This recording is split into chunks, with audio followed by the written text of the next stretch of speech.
What is up, fam? Welcome back to the Steep Stuff Podcast. I'm your host, James Loriello. And today we're going to dive right into another stellar episode, none other than Ruby Lindquist.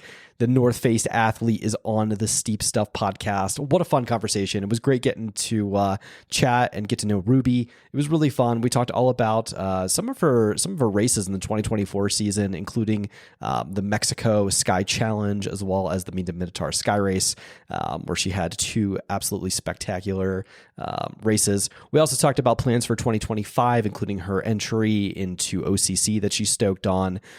Ruby grew up in Alaska, not too far from the storied start line of the Mount Marathon race. So we had a lot of really fun banter and conversation around what it's like to grow up in Alaska in such a beautiful and magnificent location.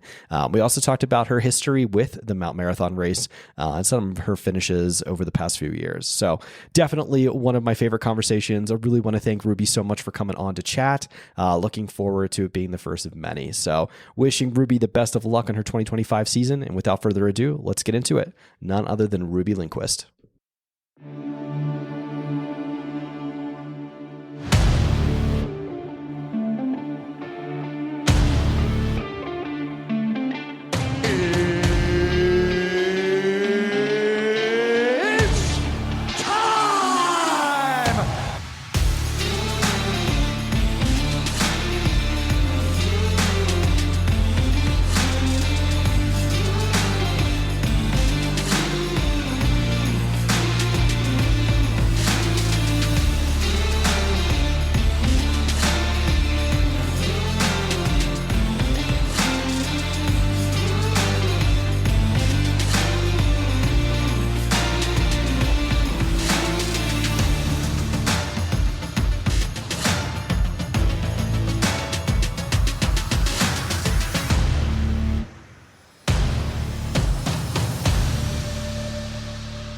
Ladies and gentlemen, we are live.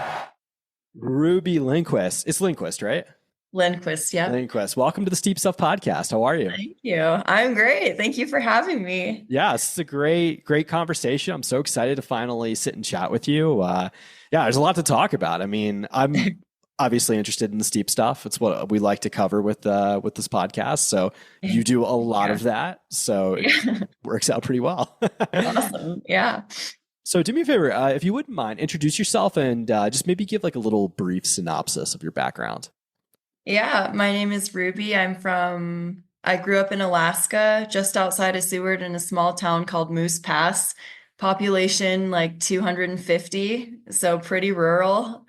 I grew up there, graduated, and then I went to college in South Dakota, ran for 4 years, and then moved home briefly, and then found my way to Tahoe, Truckee area. And this is where I am now. Very nice. And there's a lot to like add in there too. Like you're an athlete for the North Face.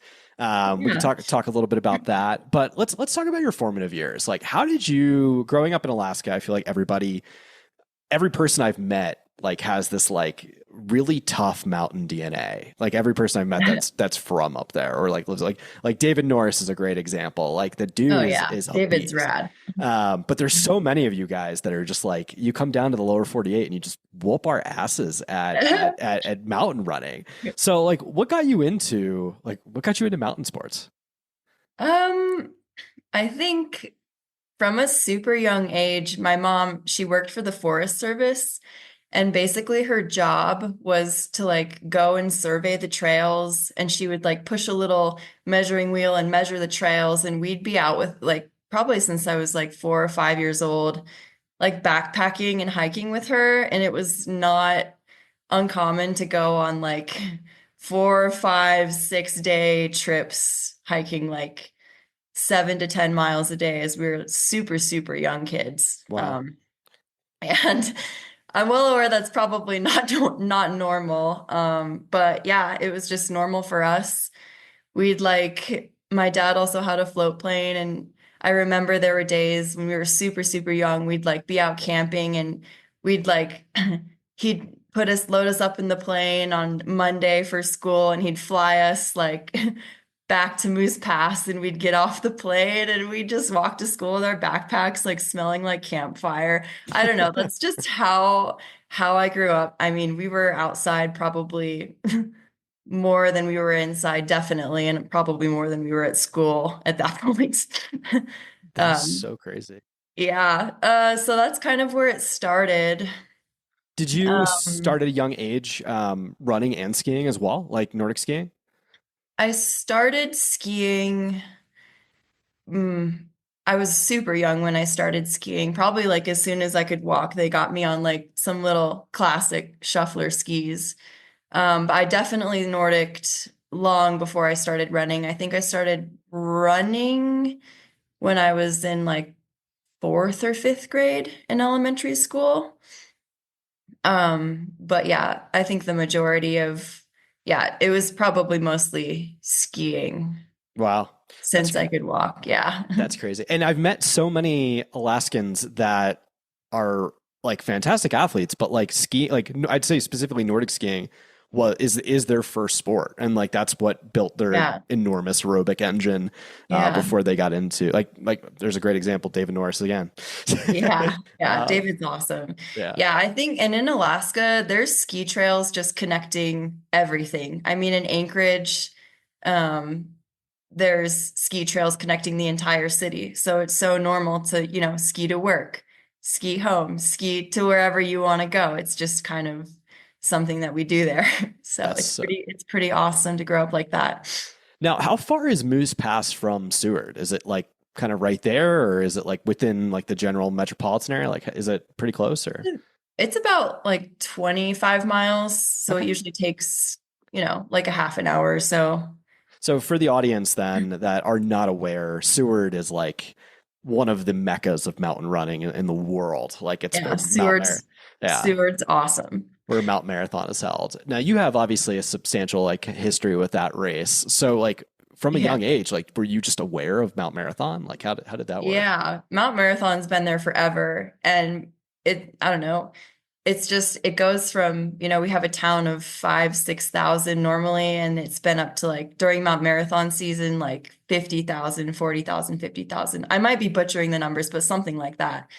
So it's a huge event. And I started racing probably when I was 12 or 13. I would do the halfway up. So you go to halfway and then down. And then when you turn, oh, I can't remember how old, maybe, yeah. Is And it when you turn a 18? certain I think it's age, 18. I can't is remember. it 18? I think it might be Could be older something or like that. younger. Sorry, younger. Yeah, then you do the full thing. So I'd been doing it for years and years and years and Oh years. wow. It's always That's kind of been in my life. that's so crazy. And you've had, I mean, what was it? I mean, based on the research that I did, what was it? 20, was it 2021 you got second place? I think it was. I I believe it was 2021. Yeah, Yeah. sounds right. Which is insane. Oh my God. I mean, for people that Yeah, don't know, like Mount Marathon is like one of the most competitive mountain races in the world and it's like the super competitive. hardest. Yeah, the And hardest 5K.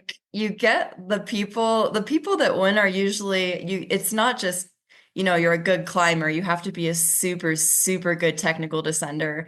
And I mean, that's where I got caught that year was on the descent. This local girl, Hannah, she's awesome. I totally knew she was coming. She just is unlike anyone I've ever met. She can descend like crazy. So yeah, it's a super unique race where like you think you might be really good at like climbing and descending, but you should, yeah, it definitely tests you. And it's so hard because I feel like it's all packed into such a small, like, I don't know. I feel like you've Like a got that. 5K. Yeah. Yeah. Well, here's the thing, but like, isn't like a half mile on the road first or something like that or somewhere in Yeah. that range? Okay. So it's like, Mhm. then it's really mostly packed into like, I don't know, 2 miles then. So 1 mile Yeah. up, 1 mile down, which is bananas for 2,000 something feet. Yeah, it's like pretty much 3,000 feet. It's Yeah. it's absolutely awesome. That's so Yeah. crazy. Do you think you'll go Yeah. back? Do you have any intentions of like going back to Mount Marathon? I think I will. Yeah. Eventually. I think I burned out a little bit. And then the year after I got second, I felt like everyone was like, "Oh, you're going to win this year. You're going to win this year." And I started feeling a little bit of pressure, actually a lot of pressure. And my result that year wasn't as good as my second place result. And I just felt like I needed a break from it. I'd done it for so long and I was like, I don't want to feel like I have to do this race. I want to do it when I'm ready to come back and like enjoy it and run it well. Just like anything else, sometimes you need a little break. So I Yeah. took a break. I'm still I'm still on my break. No, I don't blame you. I But feel like that would be insane pressure, especially because it's like basically your hometown. yeah, and it's all my family and friends and oh, you're gonna win this year, you're gonna win. And it's like, come on, guys, like give me a little break here. Yeah. But yeah, no, it's super awesome. I definitely will run it again. Definitely. Yeah. Yeah. So now that you found a home in Truckee, at least for now, like what are your thoughts on living in that area? Like that's the home of Broken Arrow. It's one of the most storied mountain areas with Lake Tahoe like there is in the world. Like what do you think about that? Like how do you enjoy the area? I love it here. I moved I moved here 2 winters ago, and I basically left Alaska because I don't know, I was kind of a little bit I didn't know what I wanted to do. I had just signed, I was on the athlete development program for the North Face, so I was getting some funding there, and I wanted to move somewhere where I could train at altitude because I'd never really trained at altitude my entire life, and it definitely can be helpful. So I was kind of picking places that could be good, like Park City, I thought about, Flagstaff, and Truckee was the first place a room opened up, basically. And I was like, I'd never been here. I had no clue what it was like here. And I was just said, okay, cool. I'm moving to Truckee. And I gave my parents like a week and a half notice. And I said, Dad, you're coming with me. We're going to get a car and I'm moving to Truckee. And I remember we drove and I had come here planning on like running through most of the winter and training that way. And we drove into Truckee and it was like 2 feet of snow, absolutely blizzard. And I just remember looking at my dad and being like, I have made the biggest mistake. Like, why did I move here? What the heck? But then the next day I went out and I Nordic skied and it was like a bluebird sunny day. The trail was like perfectly groomed and that like as soon as I mean it took me what like 2 days to be like, yeah, this is the spot to be. Yeah. And since then I've just absolutely loved it here. The trails are amazing. There's trails everywhere connected to everything. The Nordic skiing is amazing. The downhill skiing is amazing. It's like you have everything all Yeah. in one spot. The Yeah. snowpack is so good, usually so good there. Like, I mean, like Yeah. I'm in Colorado and our snowpack is garbage compared to California. It's not that good. Yeah. Yeah. Yeah. So that's fun It's that you pretty have the awesome. ability to like kind of train. And so would you say you're then kind of a dual sport athlete in a lot of ways? Like during winter, do you basically put the running shoes away and spend most of your time Nordic skiing, or do you like find a good balance or? I've noticed I kind of need a balance. The winter I moved here, it was my first year with the North Face, and I tried to train like pretty much every day running through the winter. And my racing season, I burned out like in July. Okay. And I ended up like taking the whole month of July off, kind of having to reset. And I realized that like I just can't, it's just not my style of training. I need to have the winter to Nordic ski. Plus that's what I love to do. Like Yeah. I love Nordic and it only made sense. So yeah, at this point I'm doing like 3 days running focus, 4 days Nordic focus, and I'll Nordic ski race through the winter. That's Yeah. amazing. Yeah. And I love like, I mean, granted, like we don't have like the ability to Nordic ski. Like there's some Nordic trails here, like when we have decent enough snowpack. So I do a lot of roller skiing and that is Yeah, nice. so much fun. Like I just got Yeah, into it roller this year. I need It's, to get more I into was that. like, where has this been my whole life? Like I could do this Yeah. all day. It's so much fun. So Yeah, it's awesome because the downhills, you're not like pounding your body, you're just flying and it's awesome. yeah. Whereas running, it's like when you're running downhill, a lot of times it's not it's not that easy. You're, thinking about where you're putting your feet and like technical running and it's a lot more than when skiing, you're just like flying. It's awesome. Yeah, yeah, it's what is that so what is that like competing on the like the Nordic side? Like is there a lot of good like solid races out there in like the Truckee area, or do you have to find yourself like traveling through the winter to go compete at some of these races? There's a lot of local races here. which have been awesome. Last year I competed in quite a few. And then I'll also be doing this year, I'll be traveling for the first time to race, and it'll be for the Berkey. I'm gonna do the full Berkey this year, which I'm super, super pumped for. Nice. It's in Wisconsin, right? Yep. Yeah. Yep. Cool. Yep. Yeah, that's So, but yeah, I'd say, I mean, everyone here loves Nordic ski, it seems. So there's plenty of competition and plenty of races to keep me very occupied. So, that's awesome. And it's nice to be able to switch gears. Like you have something to like yeah. actually compete at in the winter where you don't even have to think really about like running that much, which is awesome. Yeah, So exactly. And the way that my coach and I have kind of figured it out is like, okay, we're going to run, like focus on running 3 days a week. We'll do like a workout, but then the rest will ski. And it's been super good for my mind, super good for my body. Just, yeah, I feel like I need that. if you don't mind me asking, this is just out of pure curiosity. Do you do a lot like for your Nordic training? Do you do a lot more heart rate based stuff with your coach, or is it more like on feel? Um, I'd say kind of both. Okay. I'm trying to be more like pay attention to my heart rate. But it can be hard because it's like you're at 7,000, 8,000 feet going uphill, and like I don't know, it's hard to not want to just rip. And but yeah, I'd say a lot of it mostly is based on like feel and time. So Interesting. Yeah. I'm like kind of a mad scientist coaching myself right now. And I've been doing a lot of heart rate stuff. And it's been, I don't know, I've just found that like, there's a lot more to this heart rate training stuff than you'd think. It's just interesting. I don't know, I like it. Yeah. So you are on the North Face athlete team. I think you're the first athlete I've had that was on, you're not on the development team anymore, right? Or are you, or how does that work? That ended in July of this last year, and then I signed another contract in August with the Okay. North. Yeah. Can you talk a little bit about, because I'm sure there'll be athletes that are, curious about the North Face and stuff like that, or maybe if they do redo the development program, maybe athletes that might be curious about that. Can you talk a little bit about like what that program was like and the value you've got out of that? Yeah, I thought it was awesome. I think they basically sent out an application when I was a senior in college. And at that point, I knew that I wanted to get into trail running and mountain running. But I just wasn't sure how to get a sponsor, how to pay for all this travel. And so I applied and I got an interview, and I think there were like 2,000 to 3,000 people that had applied. So I felt super lucky to get like an interview with them.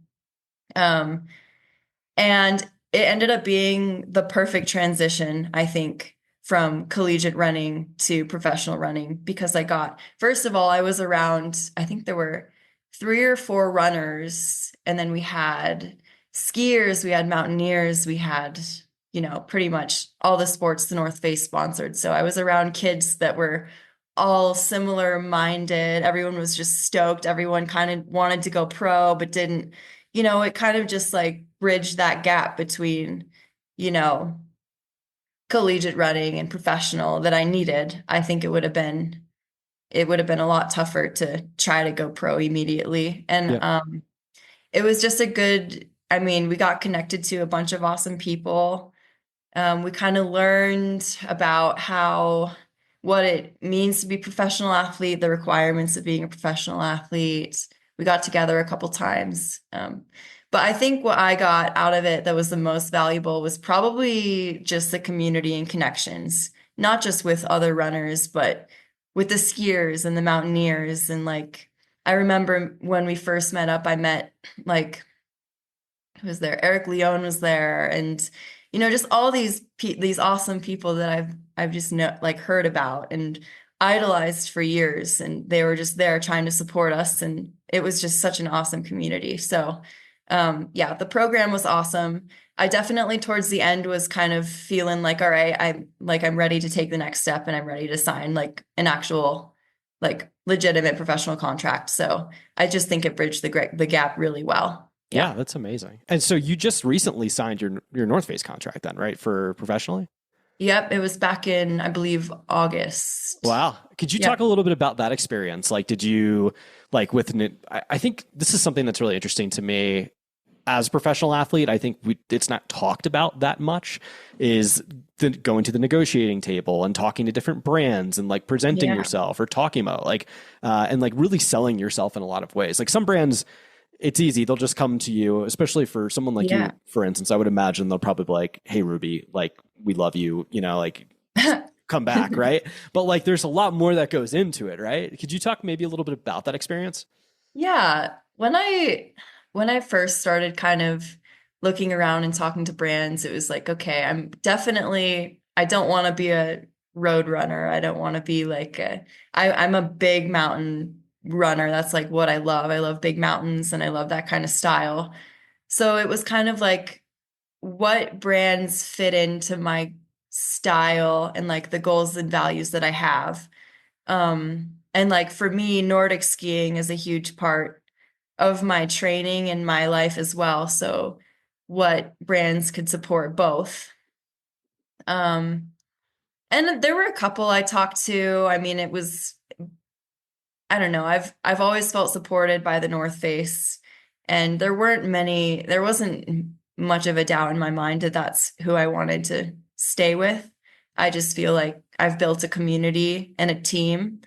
Um, so all along I was pretty set on and hopeful to re-sign with them, I think. But yeah, when reaching out to other brands, it was definitely it's tough because I think at the point where I was reaching out, there was OCC and there were all sorts of things happening, and so I wasn't getting a lot of like movement in like the conversations, and yeah, and I just had always really had my eyes set on the North Face anyway. So Yeah. when that opportunity arose, I was like, yeah, definitely. It's Mhm. interesting how like certain things fit, and you guys have a great athlete manager too. Like Esther's awesome. Like Yeah, she it's a can. good team. I think don't think people understand how much athlete managers are dealing with. There's so much, and yeah, it's pretty impressive to just kind of watch from the side and be like, "Wow, you're a badass." There's a lot going on. Yeah, there's a lot. Yes, That's so yes. cool. Well, congratulations to you because that's amazing. And Thank you. yeah, and I wish you a lot of success with it. Like you've Thank already, you. I mean, I feel like last year we did a lot of race previews, like for Mexico Sky Challenge and Meet the Oh yeah. Minotaur, Broken Arrow. Like your name came up a lot. So I'm so happy we're finally having this conversation to kind of reflect on some of those races and then talk about Yeah. your 2025 plans. What did you like better? Did you like Minotaur better or did you like Sky Challenge? Minotaur was like my favorite race of last year. That's a rad race. Yeah, Yeah. it was so sick. And I think the mountains there are similar to Alaska.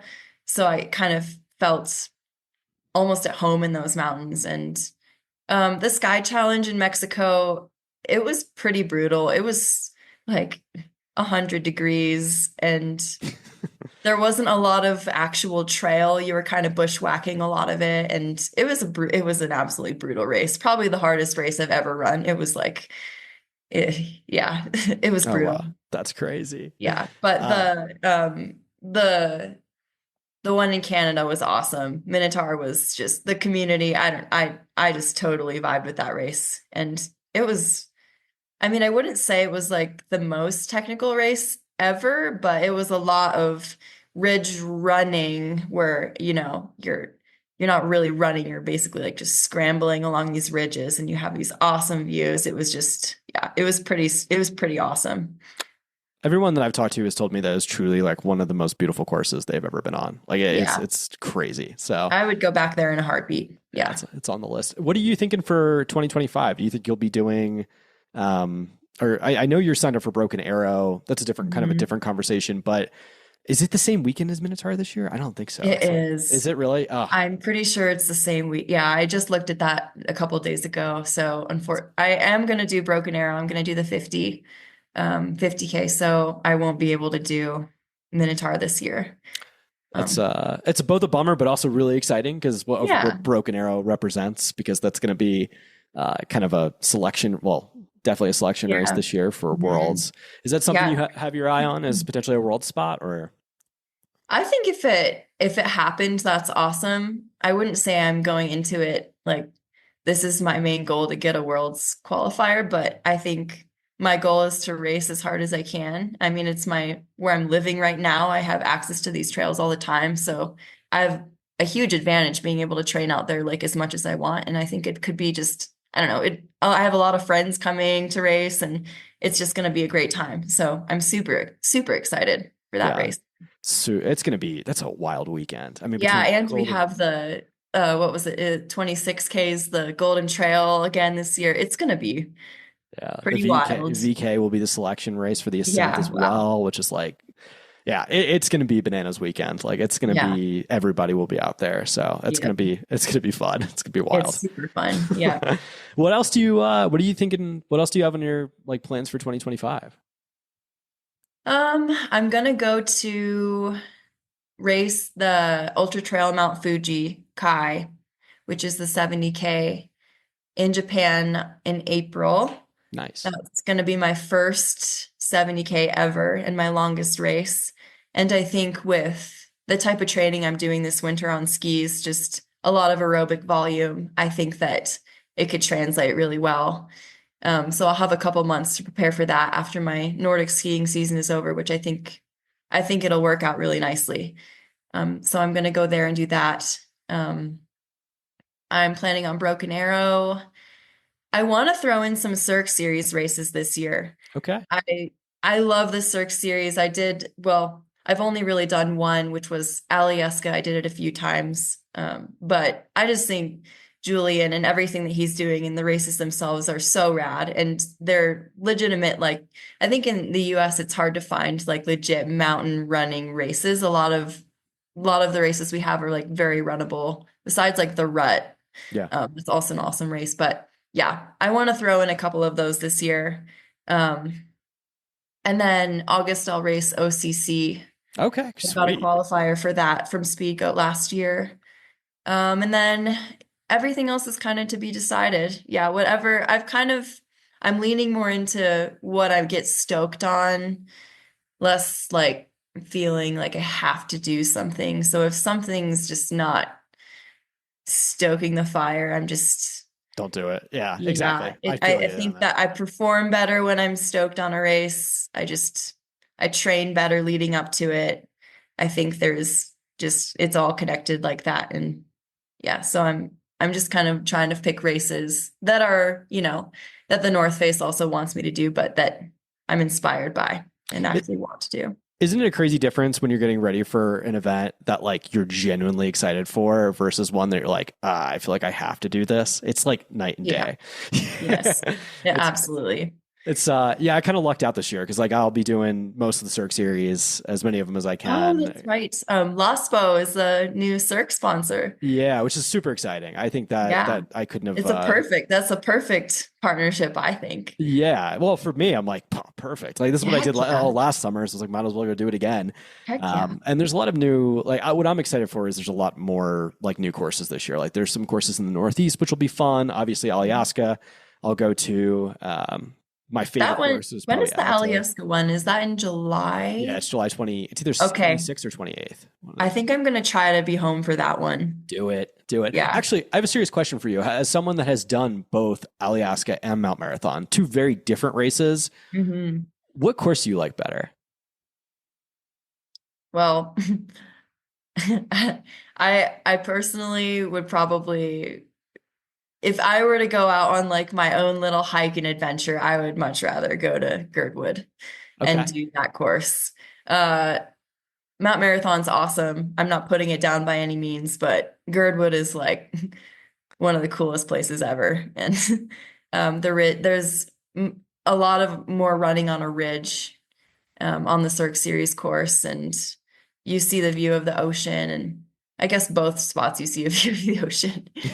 But yeah, I think they're both awesome. They're both totally different. They have their own, they're both just totally different. But the Cirque course is super awesome. It's inspiring. I mean, it is bananas, like how beautiful that course looks. Like I said, I can't speak to it because I haven't been there yet, but just in photos. You're going to love it. Yeah. What Julian's been able to put together there is cool. And it's so cool because it seems like, I don't know, and you can speak much more to this. The Alaskan mountain running community is like, there's a big contingent of Alaskan mountain runners, like in that Anchorage or Greater Anchorage area. I feel like that go and do these events. And there's like a lot of them, like everybody from like older folks all the way down to like, high school kids. Like it's kind of cool that it's a very large community. Yeah. And I think because that was, I mean, at least around where I grew up in Seward and Anchorage, I mean, the mountains are your playground and they're right there. And it's like 3,000, 4,000 feet straight up. And I don't know, I haven't been to many places besides like Europe where you go out your door and like a mile away, you just hit a mountain and then you climb like 3,000 feet plus. And every single mountain is like that. So, I mean, the kids in Alaska grew up doing that. So it makes sense that everyone's just absurdly good. And yeah, I mean, it's not uncommon to go out and get crushed by like a 40, 50-year-old woman, There's just, everyone's super talented and the community is wonderful. Yeah. Alaska's like no other place I've ever, been.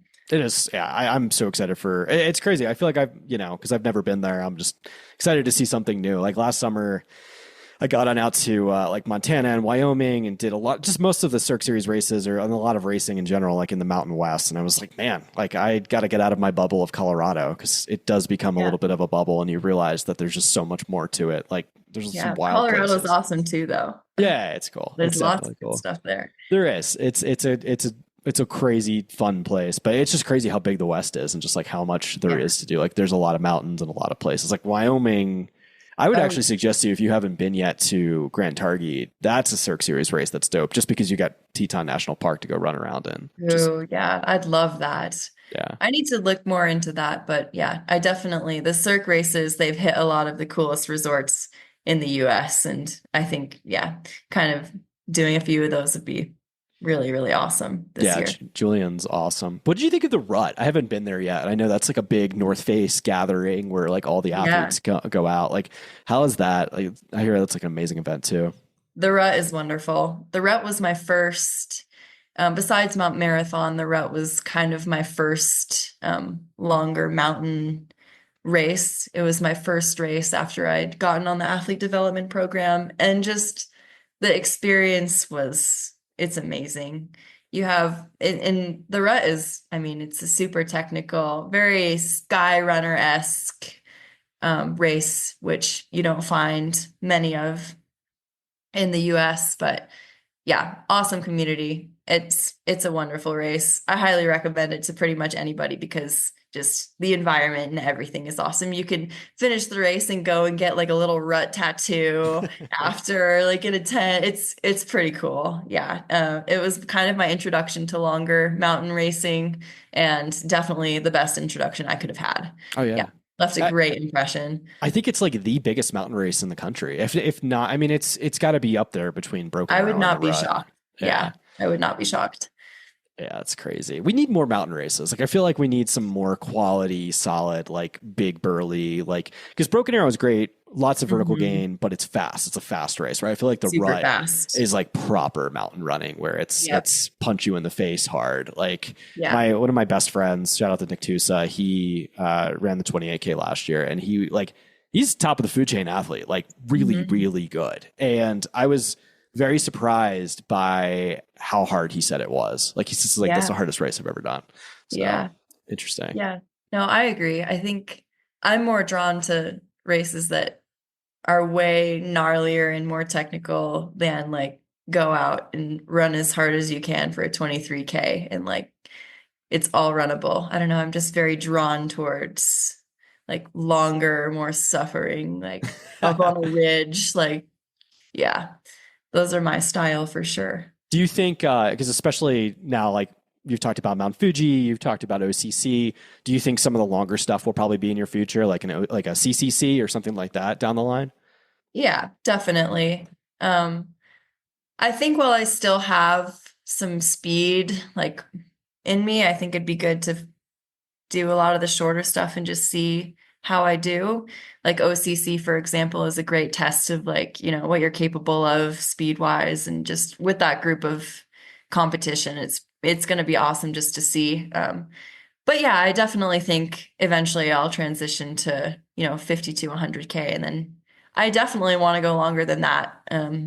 but I think it's going to take a while, and I'm in no rush. I have a lot of years that I can do this. So Yeah. it's cool to kind of be able to experience it all. Yeah, So and just grow and into the sport. It is cool. It's exactly. interesting to see like a lot of how everybody comes in and like that's mostly like in the sub ultra fashion and then kind of just starts to grow and go into the longer Yeah. stuff in some cases.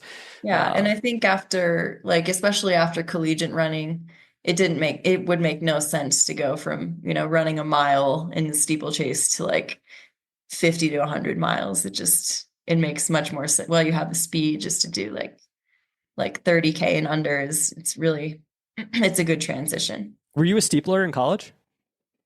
I started running the steeple my senior year, which I kicked myself because I think I could have been much better at it.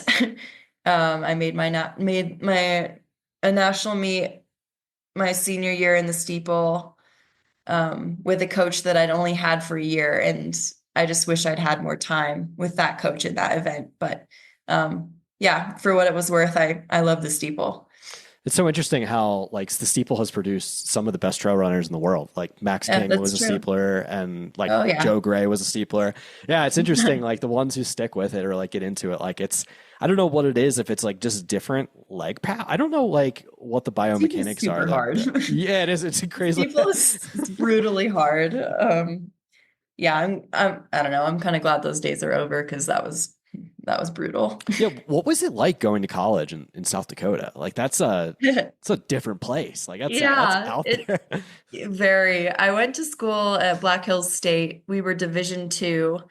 And I had a few friends, more like acquaintances, I guess, who had gone there and ran and just talked super highly about the team and the environment that they had going there. And I went and visited, and it was like, yep, I love it here. This is where I'm going. So yeah, I had a great 4 years. I had 3 coaches in 4 years, which was not ideal. The coach that I had my senior year, we call him B-Med. He was just the best. And I wish I'd had more time with him because within that year, I improved like a stupid amount. Oh And wow. yeah, it just goes to show like what good coaching can really do. But yeah, I enjoyed my time there. I was definitely not like, I'm going to stay here longer. I was ready to leave. Is it like middle of nowhere? Like when I think of South Dakota, I've never actually been there, but like I think of like North Dakota, South Dakota, like I don't know, like Mount Rushmore. That's like all that comes to Yeah, mind. Like yeah, it is kind of in the middle of nowhere, but we had like it was a kind of a little hub for rock climbing. There's some beautiful canyons there. There's hills there. I mean, it wasn't just flat. I could definitely not have moved to, like Sioux Falls where it's just flat. But the Black Hills are really beautiful. So yeah, it was a good spot. that's cool. Yeah, Yeah. I don't know. I always like the idea. It's interesting talking to people that like go out of state and like go to like very different places. Like I have like friends that have gone to college like in Hawaii or like go to college in Hawaii. It's Mhm. just like really interesting. I'm like, wow, Hawaii would that's be awesome. very different I actually dichotomy. thought about Hawaii. Did you? I grew up going to Hawaii like every year, and I really wanted to go and run for a team there, but I just never got much of a response back. And then yeah, I don't know, it'd be pretty vast change to be running in that much heat. So It yeah, is really hot. happened. Like I just got back from Hawaii. I went in And what, humid. October, November. Yeah, it's really. And I grew up in Florida, so like for me to say like something's hot and humid, like it's got to be like hot and humid. But Oh Hawaii yeah. was legit. I was like, man, this is. Yeah. I'm like really a Coloradan now. Like this. Yeah. Hawaii is super humid. I love it there though.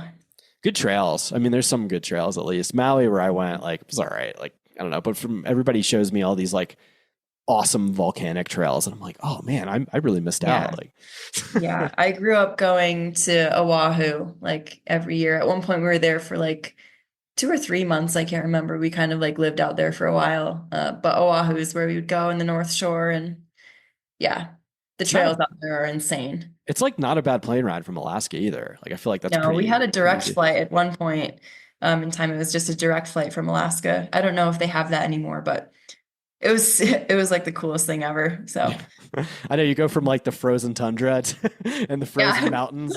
what a nice break. Yeah. Speaking of Alaska, so like I know I kind of touched on it a little bit in the beginning, like growing up there and what that was like. But like, I don't know. I always have to ask the grizzly bear question because like in Colorado we don't have grizzlies, and I'm just like, what is it like running in a place like where like the apex predator is not us? I mean, it's arguably Yeah. that like Colorado is the same, like kind of the same thing as we have mountain lions, but like Yeah. very few people get eaten. But like, you know, it's different in Alaska. Yeah. Um, yeah, the grizzlies and the black bears, I think you're always aware of them. And I mean, I've been running by myself for years and years and years, and I'm still kind of like a little nervous when I go out.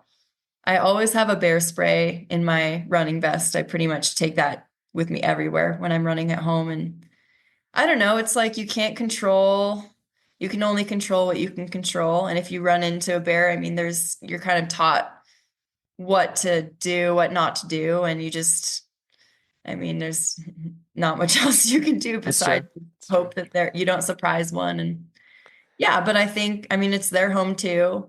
And you just have to be positive about it. You can't just let it scare you off of the trails. So I don't know. Yeah. I've never had a bad encounter in my whole life, knock on wood. So yeah, I mean, it's their home too. So Yeah. Oh, it's so cool. Do you like have you ever, I mean, I'm sure you have, but like what is it like there's like a really sweet fjords national park that's like over there, not too far from Kenai Seward. Fjord. Yes. What is that? Is that like just like a super beautiful place? Is that pretty cool as Oh well? yeah. Yeah. Yeah. You can take cruises out to Kenai Fjords and kind of see, but there's huge glaciers out there. They have some surfing out there. I know we have a couple surf guides that will actually take people into the fjords and there's like a nice swell and they'll be able to surf like by the glaciers, and it's stunning. It's totally worth the time if you have it to go and see, because yeah, it's the glaciers definitely aren't as big as they were growing up, but yeah, it's beautiful out there. Big Wow. mountain, just big mountains. Yeah. Is it worth like going up to and checking out like Denali and like seeing the national park? Because I've heard like people go up there and like most of the time it's even in cloud cover, so you can't actually see the peak. Is it true? Yeah. Um, I think if you have a lot of time to spend and kind of do a road trip, you should, but I mean, it is hit or miss with Denali. It's beautiful out there for sure. Denali is obviously so rad and like one of the coolest mountains on the planet, I think. But yeah, I think if you have like an extra few days, it'd be worth it to drive and see it. But then again, it's hit or miss because it is Alaska and it rains a lot and yeah. What's the So mosquito situation like? Everybody's warned me it's like mosquito central there, like mosquitoes on steroids. it depends on the year. We've had some years where they're not bad at all, and then some years where they're absolutely horrendous. So it depends on the year. I think that people kind of over exaggerate. I don't think they're as bad as they're made out to be most of the time. They're just like normal mosquitoes, but some years they can be absolutely awful. That is true. Interesting. Yeah, I don't know. Yeah. We have like one range in Colorado that like always gets crazy mosquitoes, and like other than that, it's like never a thing. I don't know. It's very strange. So Yeah, we really don't have much for mosquitoes in Truckee at all, or bugs in general. yeah, It's definitely different. that's a good thing. It's good. Yeah, it is a good thing. Definitely Yeah, a good like thing. I don't do, but I just had Laura Hamilton on the podcast. She's from Sydney, Australia, and like we got into a Oh my goodness. long conversation about the huntsman spiders. Have you ever seen them? Ugh. They're like the No, size I of my can't. hand. But I do see videos of like normal Australian things sometimes, like on Instagram, and it's like spiders and kangaroos. And I have a friend, Paige from Australia, Paige Penrose. Yeah, and it's totally different place there. Yeah. Yeah, I don't know if I'd ever go. I have to be honest with you. Like, I just don't do bugs in that way. Oh, it'd be worth it. It's beautiful there. It does Looks look beautiful. amazing. It does. It does.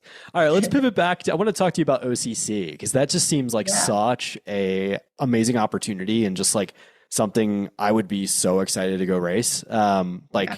how are feelings about that? Like, are you starting to put together plans now, like to go out way ahead of time? Like, how is that going to work? And like, does the North Face like, do you guys have like a team house going out there? Or how does that work with you guys?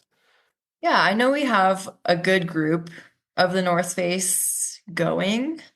So there will definitely be like some team stuff happening there. Um, I'm excited for it. I mean, that's pretty far in advance, so I don't think I'll start planning training around that until, you know, couple months before, 3 months before. But um, yeah, I think it'll be awesome. I guess I raced Broken Arrow a couple years ago, and it's probably going to be a similar vibe where everyone's just super, super fit, super good, and just a total test of like mental, physical, everything. But I think that's awesome. I have quite a few friends that are doing it. So I think it'll be just a cool experience in general. Yeah. Yeah, that's like, I mean, that's a Super Bowl. It's like top of the food chain right there Yeah, exactly. It's like you for really know what you can do when you go there. yeah. It's cool to be a part of it and to, yeah, have the ticket in and yeah, it's going to be a great time, I think. Have you ever been over in like Chamonix or that area? Yeah, I actually backpacked the whole Tour du Mont Blanc this last fall. And so I thought that would be really cool because then I could see the whole course, not running and just like kind of enjoy the whole thing. Because I feel like a lot of times when I'm racing, it's like you're looking around, yeah, but you're not really No, you're able to not. focus on what's around you, right? So yeah, I backpacked the whole thing. So I spent some time in Chamonix and and did the loop, and I thought it's so beautiful there. I'm really excited to go back. Yeah. Did you stop at like huts or and like do the like hut to hut kind of thing or Yeah, it was pretty much all hut to hut. that's Yeah. amazing. Yeah, I think I would just like go bakery to bakery, like croissant to Oh croissant. my Like just gosh, yeah. We did that too. Yeah. yeah. It's amazing over there. The food, everything. Yeah. Yeah, if that's one place, if I ever disappeared, that's probably where I ended up. Is just like went to Europe and never left. Like go to the Yeah, I Chamonix wouldn't Valley. blame you. I wouldn't blame you for that. It's amazing. Yeah, it's that area of Europe. I don't know. It's just so cool that that's like the epic of like the epic aspect of like our sport, and like that's where like everybody goes for our like proverbial Super Bowl, if you will, is Yeah, there. it's crazy. It's Have gonna you be such a cool thing to have you experience. sorry. Yeah, I was gonna say, have you ever been to Japan? Like that's gonna be a cool experience too, going to Fuji. Like that's dope. I've never been to Japan. I've wanted to go to Japan for forever. My grandma's from Japan. So my mom and I mean, we're obviously Japanese. And well, not obviously. I'm sure I do not look Japanese. I'm I like wouldn't have most, guessed that actually. yeah, I like to throw that at people sometimes. I think it's funny, but yeah, I've been wanting to go for years and years and years. And the North Face actually sponsors the Ultra Trail Mount Fuji series. So um, it just seemed like a good time to do it. And I've talked to Patty. Patty has done it. A few others I've talked to have done it, and they just can't speak higher of it than they do. So I'm really excited to go. Yeah, and just experience everything. Yeah, my sister, I think did she go this year? My sister my sister's fiance, boyfriend, I think fiance, sorry. He has like this really sweet consulting job where he goes all over Asia and like she follows him and like she's in Southeast Asia or no, where's she at? She's in South Korea, sorry, this week. But like she's good just did Japan and like yo, it looks like the food looks amazing, the culture looks so much fun. Yeah, I've heard nothing but amazing things about Japan. So Yeah, you're in for a treat. it's gonna be awesome. My mom is gonna go with me as well, so it'll just be a cool experience to do all of that together. Yeah, Yeah, yeah. Oh, I'm stoked you for it. got your crew then too. There you go. Yeah, we'll see. Yeah, we'll see. She's never done anything like that before, but I'm sure she could. Yeah, But it's gonna funny, be. like when you talk to your parents about like the sport, it's interesting because like my parents like they've been to races before and they've kind of like experienced it, but I don't think they really realize like what it like. They don't realize like people running around on trails and in mountains and stuff like that until like I'll send them videos of like some of the sky races and stuff like that. They're like, oh, that's crazy. It's like interesting to Yeah. see how parents like perceive it. Yeah, Skyrunner, I think the Skyrunner series does the best with that because their videos look insane. Yeah. Like the videos they came back with after Minotaur and just, I don't know, the drone footage. Yeah. And then I send those to my friends and, my parents, and they're like, this is not okay. What are you doing up there on that ridge? But it is so cool. Yeah. I definitely know what you're saying. Yeah, it's funny the way parents like perceive it. They're like, "This is what you're doing? Like, what the hell?" Yeah, it's rad though. It is. It is. It's so cool. I want to, you know what race I got to throw on my list? I don't know if you've looked into it at all, but the Sky Race Day. I call it Day Maths. It's the one that's in France, but I think it's Sky Race Day Mathis. I forget how it's Yeah, pronounced. I know which one you're talking about. That race looks sick, and because it's so much snow too, which makes it look like way more fun. Yeah, I need like to early look at the season. series this year. Maybe I can throw in a race, but I feel like my schedule is already getting kind of full, so I don't want to overdo it. Yeah. But I'll definitely go back and do some more of those. We need more North American like sky, like traditional sky stuff. Like I wish we got. I mean, it's great that we have like Mexico and we've got like a obviously Crow's Nest in Minotaur, but like we need somebody's got to put together like a USA one. Like I don't know if the permitting could like work or something. It would be kind of dope. Yeah, maybe eventually. I think the rut could be a good one for that. Maybe eventually. Yeah, that'd be cool. Or something similar. Yeah. But yeah, all those races are awesome. Yeah. Have you done Pikes yet? Have you thought about doing like the Pikes Peak Marathon or ascent? I think I'm going to try this year. It depends how the season lines up, but the North Face sponsors that as well, and I think it'd be cool to get out there and to try it. I haven't done it. No, only heard about it, but it seems again another absolutely brutal race. It's amazing. I just got named to the board. I'm so excited to like actually get to play around and like help make decisions for this race. Awesome. So yeah, if you have any questions or need anything, let me know because that'd be awesome. Yeah, that's. I'm trying to like recruit everybody to come. Like we're gonna make like a huge push to get as many elites there over the next few years as possible. It's September 20th, maybe. It's like. Yeah, I think it's like 3 or 4 weeks after. Well, it depends. If they moved up OCC and UTMB for Worlds, it's somewhere around Worlds. It's like in that weekend group. So, okay, yeah. I think everything will kind of depend on how Broken Arrow goes and how the season lays out. But yeah, I would love to. I would love to get over and do one of those. Yeah, it's great. It's iconic, super iconic races. So lots of fun. Sweet. Well, listen, we're coming down on about an hour now. I feel like we got a lot of good stuff for our first episode. So do you have anything you'd like to add or you think anything we missed? No, I don't think so. I think we touched on a lot.